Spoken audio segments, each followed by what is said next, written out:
identification is always delusional. Feelings and emotions are not truth. Feelings and emotion is usually a sensory experience that is happening, a thought attached to that sensory experience that is then creating a feeling. When that thought to that sensory experience is repeated over and over and over, then it becomes an emotion. So when you have a contraction, something is happening. You have a contraction in your body. You have a thought going like, oh, "This is panic. This is an anxiety. This is an anxiety." Every time you get that contraction, that thought will attach itself to that sensation and will tell you this is an anxiety. You then repeat that over and over and over and over, and after years, your body will start to release hormones. That the moment you have the feeling, then you are releasing hormones right away, and that is creating the pattern where you biochemically believe that sensation to be about an anxiety. And that is when it's very useful for you to look into the material where I talk about the toxic starting point and where I talk about the emotional indicators, because it's usually something like that is the underlying belief that needs to be looked at. What is also happening when we have that contraction happening, it is to really observe what is really happening. And that is what we do with the direct experience, where you observe that contraction that is happening and you remove all thoughts about it and you just experience that contraction happening. What is that? Is there any connection between this contraction and an anxiety or fear or panic or anything like that? Or is this just a contraction? Is this just a contraction happening? Can you be in a body where contraction is happening?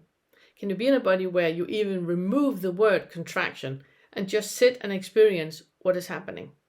Not have any attachment to anything about what is happening, but you're just with what is happening. Another thing that we usually do is about the feelings is that when a feeling happens, we tend to not want that feeling. We tend to want something else, which means that we believe that the moment can be changed. What I am experiencing right now can either be improved or something, can go away. Something that I don't want can be removed, or something can be improved. That is how that is what happens when we believe in a feeling, or we believe in an emotion, and we identify with that. We believe that the moment can be any different than it is. And obviously that's completely delusional. It can't. The moment is exactly like it is. And whatever you believe can be improved or removed, it's just a thought. Nothing can happen to this moment. The moment is as it is. And Eckhart Tolle has done this beautifully. His material is amazing if you want to really, really explore what this moment actually is. So everything you add or subtract to this moment is part of that delusion. And if you need to look into this, then go back to the second fetter, because normally when we really, really believe in a feeling or an emotion, normally it's about fear, anger, guilt, and shame. There's an underlying belief that the world is in a certain way, or I am in a certain way, or men are in a certain way, or mothers are, or Jews, or Muslims, or blacks, or gay, or trans, or, are in a certain way. Tomatoes, dogs, summers, winters.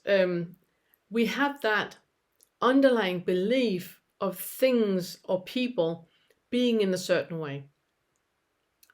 That underlying belief has nothing to do with any of that. That is exactly like it's supposed to be, exactly like it's supposed to be. I once heard somebody saying that strawberries should be sweeter. Are you sure about that? Are you sure about that? Don't you think that strawberries are exactly like strawberries are supposed to be, and you think something should be different than it is? What does that have to do with strawberries? Absolutely nothing.